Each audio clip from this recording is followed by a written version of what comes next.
Kerri Simpson, welcome to Australian Musician. Thanks for having me. Shout out to Empire Studios too for their hospitality and allowing us to do this here.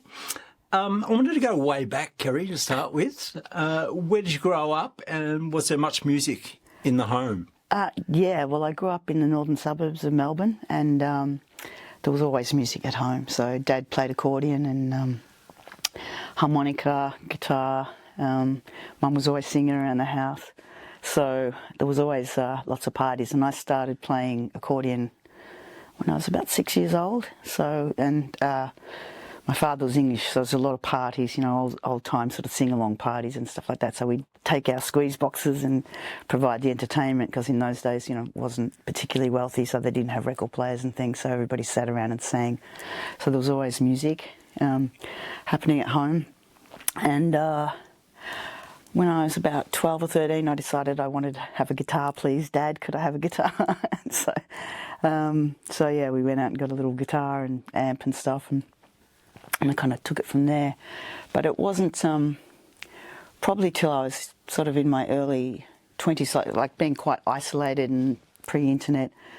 There wasn't. I'd sort of discovered blues by reading about it, but I hadn't really been able to get my hands on anything. It was quite hard in those days. And when I was in my early 20s, I met Ken Farmer and Stevie Purcell, and we formed a band together called the Five Aces. So that was my first proper band. I played in sort of like little, you know, high school bands and things like that.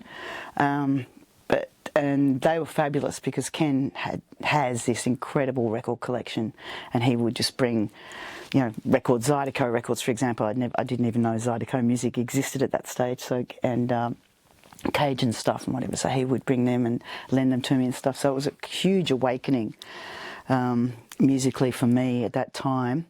And that was a time in Melbourne when there were lots of people coming from interstate. So Steve Purcell came down from Queensland, Vernon Gibson, he was also in the Five Aces. Dean Hilson, Paul Cummings would come over from Perth. There was a whole kind of hiatus into Melbourne. So lots of people, it was a big melting pot. And we all used to go down to Bourke Street Mall on a Friday after work and busk. And that actually became the kind of crux of the Swinging Sidewalks. It actually did kind of happen on the sidewalk, and that was a great way to kind of just learn all these different styles and different genres, because everybody had some sort of different influence. And so, you know, somebody'd be into country music, somebody else was into reggae, somebody else was into jazz, somebody else was Andy Baylor, you know, Western Swing, the Dancehall Racketeers. So we'd go and busk, and then we would like go and do our gigs, and then we'd probably meet at someone's house afterwards and party all night and sit around and play music. So just learning dozens and dozens of songs by doing that, and that became the Sidewalks. And of course that went on to, you know, we went on to do sort of the big gig for a couple of years. We were the house band for the big gig and tour around the country and stuff. But I think just because the combination of the musicians in that band and there's so many different genres that we could play, and sometimes somebody'd call a song and you just didn't know the song, but Di Jones would say something like, yeah, I heard that once in 1954, I think it goes like this, and he would just start playing it. And so you'd learn very quickly that you had to listen to the chorus and get the chorus by the time it came around the second time, you know. So I think that was really where I sort of developed this kind of ability to kind of cross genres. Hasn't been particularly great for the career, because it tends to be, if you stick to one genre, it works better. It's confused people sometimes, the different albums and stuff that I've done. But I love just experimenting and just being able to sort of float in and out of genres. You've often been described as one of the most powerful voices in Australian roots music. Which vocalists, local or international, have inspired your singing styles?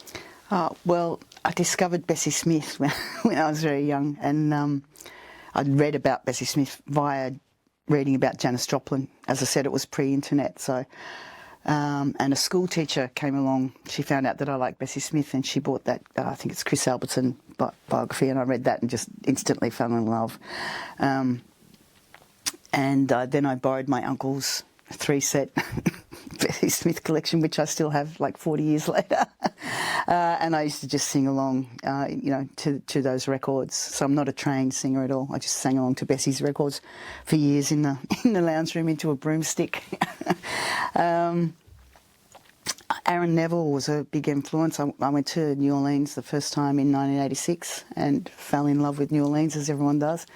But I was really lucky because I just happened along to find the right kind of bar in the neighbourhood where the Nevilles lived. So there's a place called Benny's Bar, a little tiny house with the walls knocked out, and the band would play sort of in between those little struts and stuff in the walls. And Aaron and Cyril lived a couple of doors up, and Art lived down the street on Valence Street. So I was really lucky, and that's where all the musicians hung out in New Orleans. So I was quite lucky to kind of go there. And then I'd sit in with the bands, and then I joined a band there, and then I went to church and sang gospel with their mum and stuff like that. But Aaron Neville, because it wasn't a style I was familiar with, but I just loved his voice. And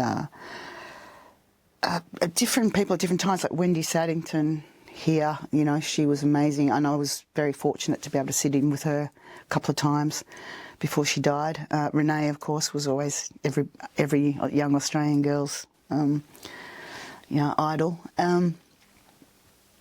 But different singers at different times, but mainly Bessie, always Bessie. Yeah. You've done so many different styles of music, different kinds of albums. I'll just cherry pick 2 or 3 just to focus on. Confessing the Blues in the early 90s really established you in the Australian music, in the blues scene. An ARIA-nominated album, you must have been proud of that. What do you remember about making that record and the impact on your career? Well, I made a couple of sort of original albums, rock albums, if you will, and having gone to New Orleans and spent a lot of time in the States, I kind of felt, even though I played a lot of blues music, I kind of felt like I didn't really have the right to make a blues album. And so I'd been to New Orleans, and I was talking to the lady at Maman, Thelma Housey, who I used to go and sing in church with, and I was talking to her about it in New Orleans, and she said, Kay, because they could never pronounce Kerri, it was always Kay, Miss Kay, you can go and sing the blues, girl, you can sing the blues. So I thought, okay, then I kind of felt like, okay, I can. So I got back to Melbourne, and a dear friend lent us some money to do the album, and we went in. There was kind of no rehearsals or anything. We just went in for a couple of days to Hot House Studios, 2 days I think it was, and I just called all the guys in, and we just kind of did it there and then in the studio. So it was quite organic, really. Well, I'm never rich enough to have the luxury of having rehearsals and things like that. And it was, I guess, just a culmination of all the kind of styles of blues that I'd been doing up to that point. Yeah. As a founding member of the Gospel Bells, you've celebrated a very different side of your voice as well. How does singing gospel compare emotionally and technically to singing the blues? That's a hard question. I don't think it's different.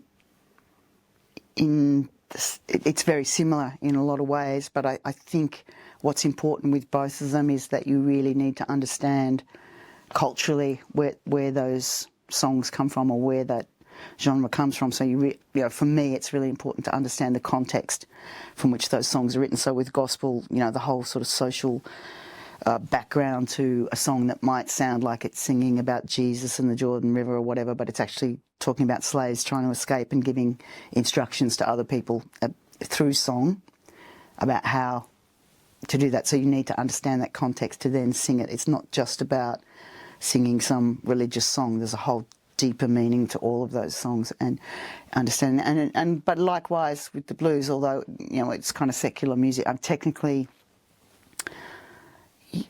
for me, it's kind of the same thing. It's just actually digging deep inside yourself, understanding where those songs come from, and then trying to interpret them. I wanted to focus on New Orleans because it's been such a big part of your musical life. Did you discover the place or the music first? Well, through Ken, in the early days, lending me his records of New Orleans jazz. I sang with a Yarra Yarra Jazz Band and Dixieland, played with Pam and Lou Hurd. So I'd sort of, through those kind of connections and the Swinging Sidewalks, Stevie Purcell and stuff, learned about the music.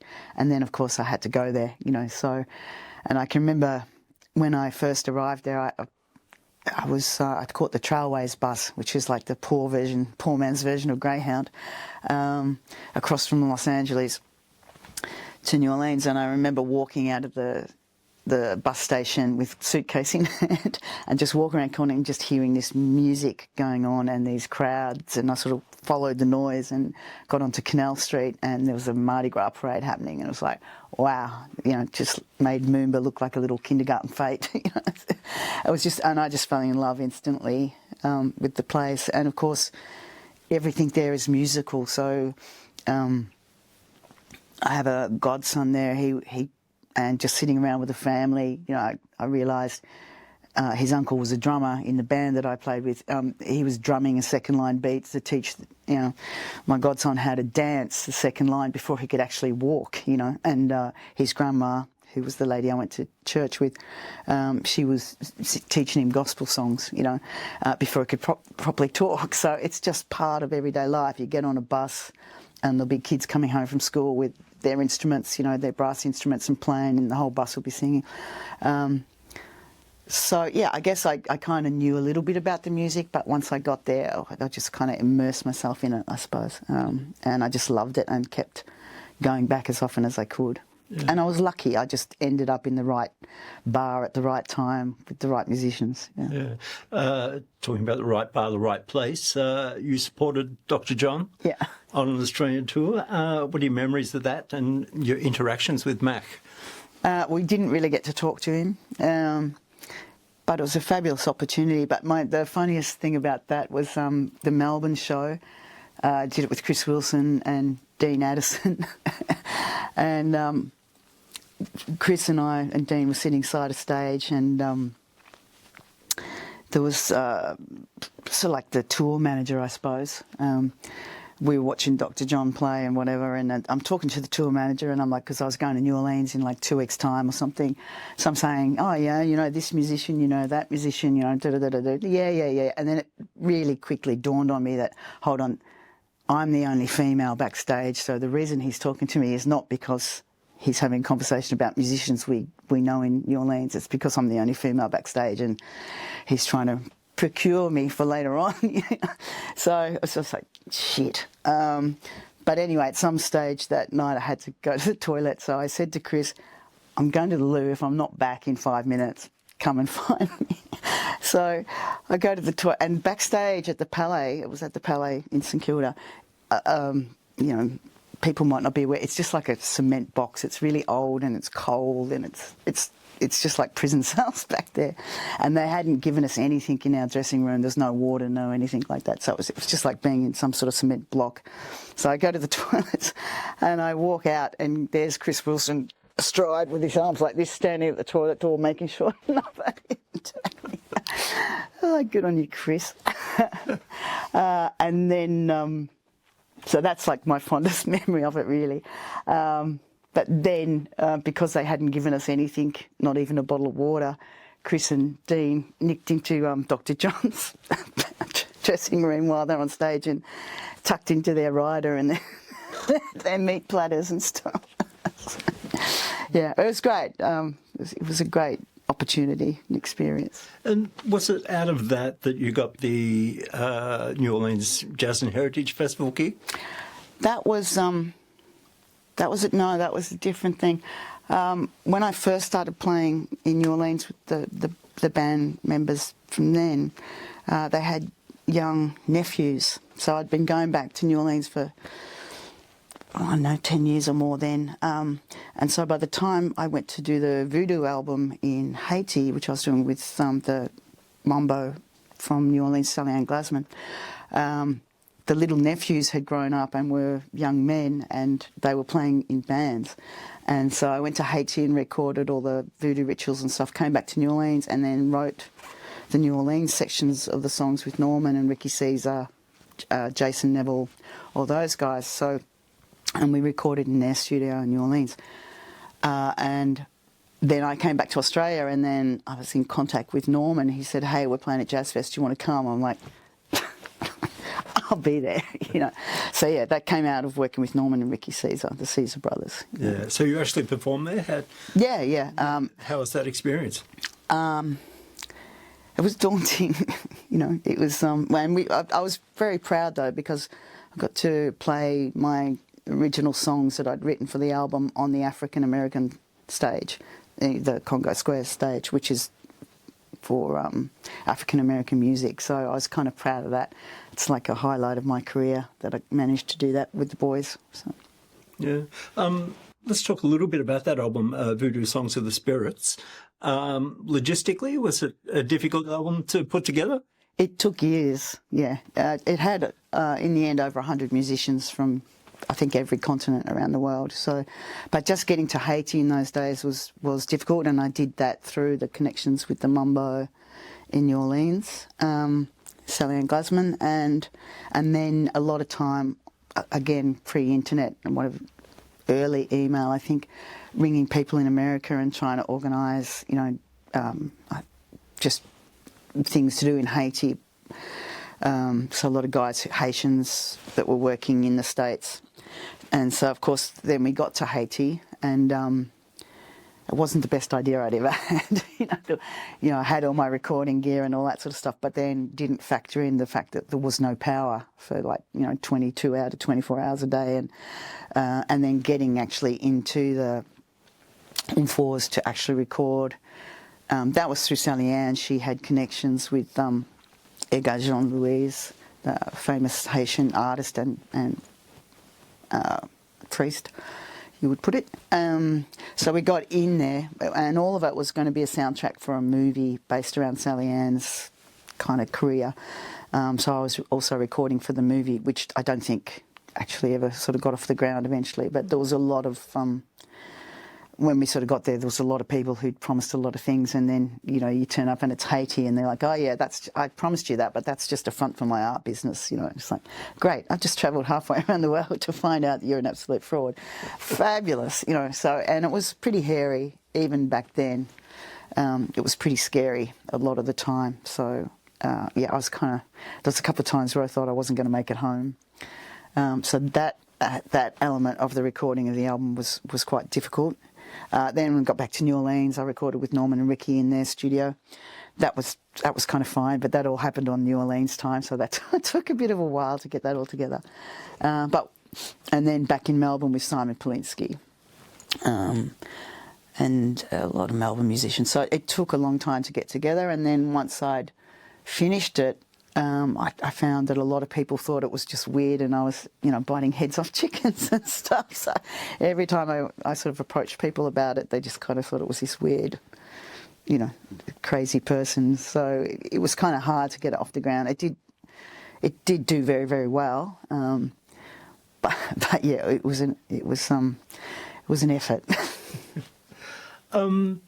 Melbourne has long had a vibrant live music scene. How has Melbourne's music community shaped you as an artist? Well, I think it's a huge... once you go overseas, you realise just how good the music scene in Melbourne has been and has always been, and it's really, for somebody like me who plays across a whole lot of styles, there's a huge community of people who are always very, very supportive whenever anything occurs. So, for example, when Chris Wilson was ill, the amount of love and support and care that happened for Sarah and George and Fan was amazing. And myself too, being a friend of Chris's. So,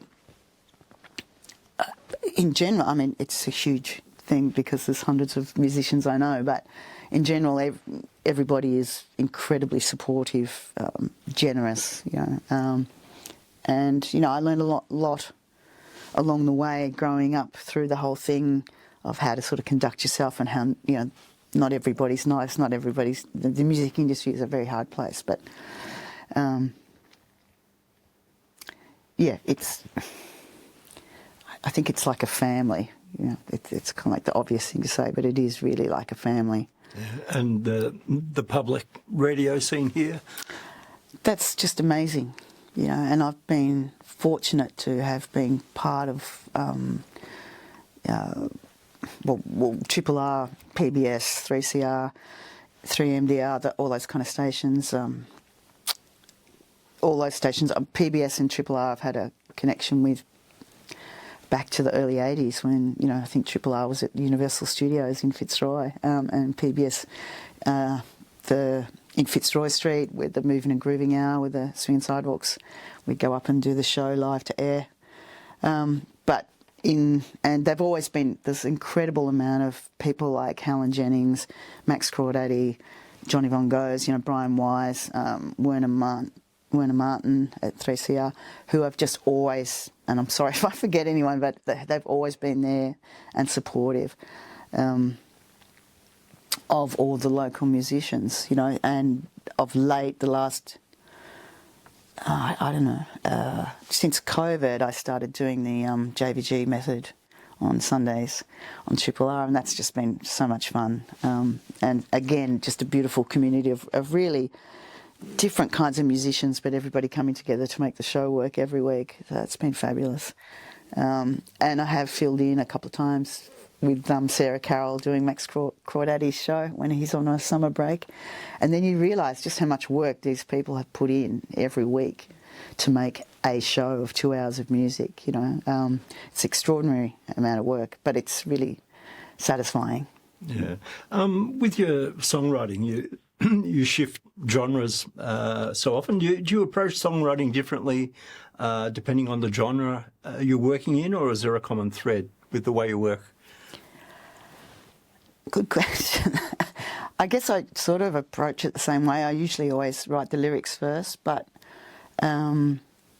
depending on the sort of style of genre, I kind of have to sort of focus myself into that sort of genre and think about what kinds of lyrics those kind of songs will have, or what kind of storylines, or what kind of phrasing, that kind of thing. So, for example, doing Bluebirds with Susanna Espy, Barbie Waters and Alison Ferrier, I really kind of just honed in on country music and the kind of styles and singing that happened with that kind of thing, and wrote those songs specifically for that album. When I was working with Jeff Lang on the More Life album, he wanted a specific thing. He'd seen Ray Pereira and I doing some voodoo stuff, just drums and voice, so he wanted something very like that. So that's a whole different lyrical style. If you're kind of doing that, it's much more scaled back kind of lyrically.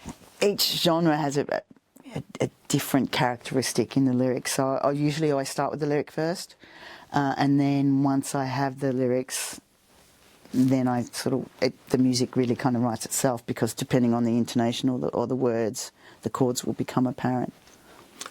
You've dabbled in dance records as well. Yeah. Supported Kylie Minogue. Yeah. Was that an enjoyable period? It was fabulous. Yeah, that came out of the Razor nightclub in St Kilda, Prahran, St Kilda, and I got asked to do a dance track. So with Evan Kelly. And to my surprise, Mushroom Records said, "Can you come and support Kylie?" It was like, "Oh, let me think about that." So it was a really interesting week of being in that really high end kind of touring. It was fabulous, big hotels, and Kylie was very sweet. She was lovely. She was very nice, and come over and have a little chat to you, and a really lovely person. But just being immersed, being in the tour bus with the crowds of fans around, and being jetted here and jetted there, and the big stadiums and stuff. It was quite bizarre, but great experience. What have you learned about getting a great vocal sound in the studio? Well, my studio of choice is always 30 mil. Colin Wynne is the person who runs that, and I've worked on him. Most of my solo albums I've worked with Colin, because he understands my voice, because my voice is so different than and has such a wide range, and he really gets that, and he he can sort of record that. Other engineers I've worked with in the past, because of the nature of my voice, it's just been a disaster. But I use, Colin uses a AKG C12 through a Neve preamp. So yeah, generally I work with him if it's my own solo stuff. Opalousas, Jeff Lang's another person who really gets my voice, and he can record that beautifully in his studio when we've done the Opalousas stuff, because it's just because of the nature and the kind of textures or the way in which I sing, it can be really, really loud and then really, really soft. So it's really hard to kind of capture in a studio. But those two guys do a great job. Yeah. Do you do many takes? Do you agonise over takes? Depends. Sometimes, not often. We don't have the luxury of having that much money to be in the studio for that long, so you've got to kind of get it. But with the Opalousas stuff, most of all that is, some of the first album was the first time we'd even played together. Jeff, we were at Alison's place rehearsing, and it was the first time we played with Shorty, and Jeff had just set up some microphones and hit the button and just walked out and left us, and then we listened back and went, wow, that's amazing. So we just kept it. And that seems to be a formula that works really well for Opalousas. Working at 30 mil, it just depends. I recorded with the Scar Vendors there, our new album, which is coming out later in the year, and there's 4 of my songs on that album. And so with some of that, because of it's a big band, 10-piece band, well, there's a lot of recording to do. And so some of that I went back and redid some of my vocals on that. But generally, a couple of takes. You mentioned Opalousas, so let's talk about that. Your current band, I suppose you could call it, with Alison Ferrier and Shorty Short, Anthony Shorty Short. How did the band originate, and what were the goals? So Alison and I were working with Susanna Espy and Barbie Waters doing the Bluebirds project, and I didn't know Alison very well, but we discovered over the process of that sort of project that we had a lot in common, and we were always kind of joking with each other.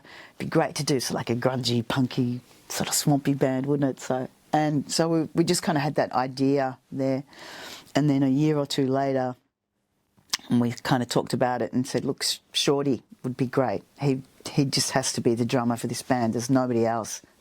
And so many great drummers around, but Shorty will be the thing that brings it all together. So as I said, we just went to Alison's place and just had our first sort of play together. And as I said, Jeff had hit the record button, and it just worked. And we all just sort of stood there and went, wow, that's a sound we weren't even kind of aiming for, but just the kind of way it worked. And everything we've done since has just been that organic. So, and I don't think we really had an aim, we want to do this, we want to do that. It just kind of grew out of what happened every time we sort of got together and played. And Alison will have an idea, she'll record it and send it to us. I usually write the lyrics. Shorty will get the rhythm together. Or, Shorty on the last album, Opalousas, Shorty sent us some lyrics, which is kind of new, so we kind of swapped it around a bit and refined it, and that became Washboard Shorty on the album. So yeah, we didn't have a goal of let's go and conquer the universe. We just sort of let's get together and play because it'd be great fun, and it is. Yeah. I love it. Where's the band at the moment? So at the moment with Opalousas, I spent a bit of time earlier in the year in South Africa with Ray Pereira on a drumming tour, which was just profound. And so when I came back, that gave me a whole lot of ideas for a way to approach another album for Opalousas. So we're still just kind of ruminating on those, like to have a more percussive thing again. And we've got Queenscliff Festival coming up and a whole lot of gigs over Christmas and stuff. So maybe early next year we'll probably start working on that. Yeah. Opalousas is a great guitar band. When did you first pick up the guitar? Oh, when I was about 13 or whatever. And I kind of used to do a lot of gigs with Di Jones, a lot of duo gigs, and at one stage we were over in Key West at a friend's pub, and we just do the afternoon, for the people coming in off the cruise ships and stuff. So I think I sort of developed a good rhythmical playing with Di, and I'm not so much of a lead player, I just leave that to Alison. But I kind of, with Opalousas, I just approach it as a sort of percussive thing, not trying to play anything too fancy, just sort of a drone or that kind of thing, because that kind of seems to work, and leaves it open for Alison to kind of paint the broader picture with her guitar work, which is amazing. Yeah, so tell us about this guitar and why did you decide to bring this one to talk about today? Well, this is my go-to guitar. It's an Epiphone Sheraton. It was a present from my partner, Chris Rogers, a Christmas present in 2005, because at the time I was kind of desperately wanting an electric guitar, and I didn't have enough money to have one.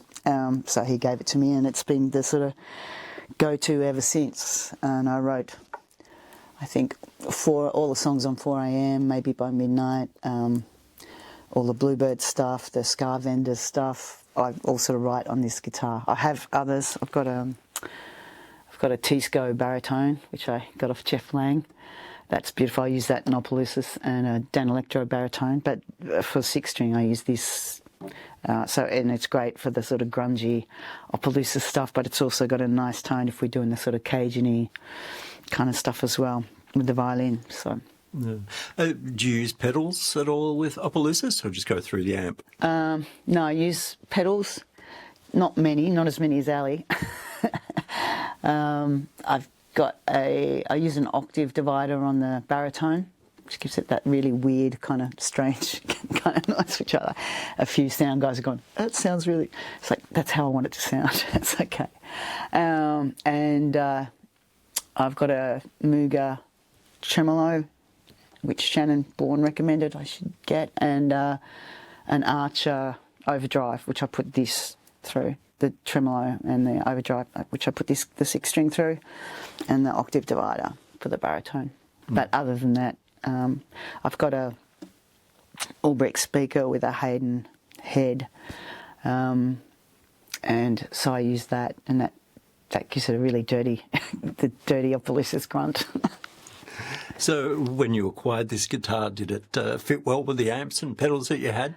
At that stage, I didn't have that amp, the ones I use now. That was more something. I was talking to Shannon Bourne about it, because, you know, when you've got friends like Jeff Lang and Shannon Bourne, you ring up and go, I need an amp, what do I need? So back in those days, I can't even remember what I was using. Oh, it was a Vox, yeah. So, it was a Vox, yeah. Just a little small Vox amp. In 2024, you're inducted into the Blues Music Hall of Fame. What did that mean to you? When they rang me about it, I couldn't even speak. I was kind of so shocked, and I wasn't expecting it at all. I was just speechless, and but it was obviously it's a huge honour, and it kind of felt. See, I get speechless again. You just kind of go, you know, just to be in that sort of company and recognised after years and years and years, because I've been working around, 40-odd years now, but a lot of the time most of the time just doing my own thing and whatever, and it's very successful on lots of levels, but, not on the same sort of heights as other peers and whatever. So to actually finally be recognised was just... I just didn't think it was ever going to happen. A lot of venues around the world mean different things to different people. Apart from playing Jazz Fest, have you performed at another venue that you've sort of considered to be a temple in music history? Like, for instance, have you played Tipitina's? No, I didn't play at Tipitina's. I wish I had of. I did play in London with the Bachelors from Prague when they were over there. I'd been in New Orleans and I'd gone over to the UK, and they came over for their first tour, I think. So we played around a lot of different clubs in London. That was great fun. And then I went down to Barcelona and sang in a little club there, La Cova del Drac, the Cave of the Dragon. And that was really fun because half the band didn't speak English and I didn't speak Spanish. So but that was a great lesson in just how universal music can be, that you can get up on stage and not be able to speak the same language, but people will still understand the music. I don't know, I've done all the kind of big festivals in Australia and stuff, and some overseas, but I think Jazz Fest is the, is the one. Carnegie Hall awaits. Yeah. So what's coming up for the rest of the year and into 2026? Stranger Cole, the Jamaican singer, songwriter, he's coming back to Melbourne in November, I think it is, and so we've got a little tour, the Scar Vendors, got a tour with him to Adelaide and Sydney, and working with him was just astonishing. Last time he came, he was 82 years old and still got up on stage every night and just nailed it. And it was a challenge for me because the kind of Scar backing vocals are really high and very sweet and very kind of what I'd call girly, so I had to actually sit down and work my voice and develop that kind of range and that sort of phrasing and tone to sing along with him, because I had to sing some duets with him. So I have to be doing that again before he comes back out. But he'll be like 84 this time, so that's amazing. We'll be doing that. Opalousas has got a lot of gigs coming up. Belmar Records, I've recorded a lot of tracks with Stevie over the years, and so Steve's going to put out an Belmar volume, whatever he's up to now. So there's some tracks with Kelly Audie that I worked on that.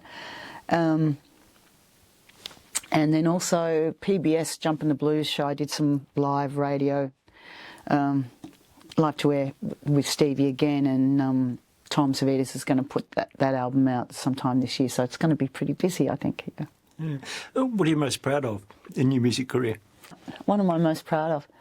I think every album that I've done, I'm quite proud of. I can listen back to the first albums that I made, and they still stand up. So I think that's the mark of a good album or a good song.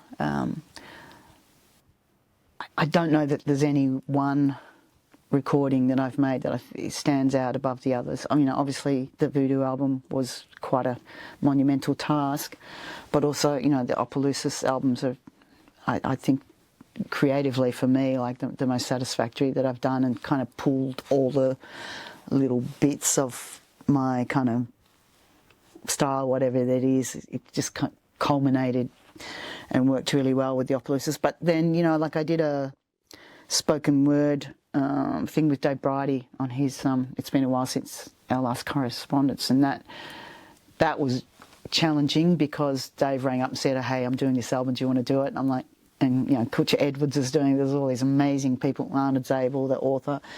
So I was absolutely shitting myself, and it took me, like usually I can write a song in a couple of minutes, but this took me the whole summer. But I wrote a piece about Chris Wilson, because he had just died, and that was that came together so well. I'm really, really proud of that. That means quite a lot to me. But any one kind of album more than the others, I couldn't really pick every time. Yeah, I can pick. Well, Kerri Simpson, thanks for your time. Thank you. Thanks for having me.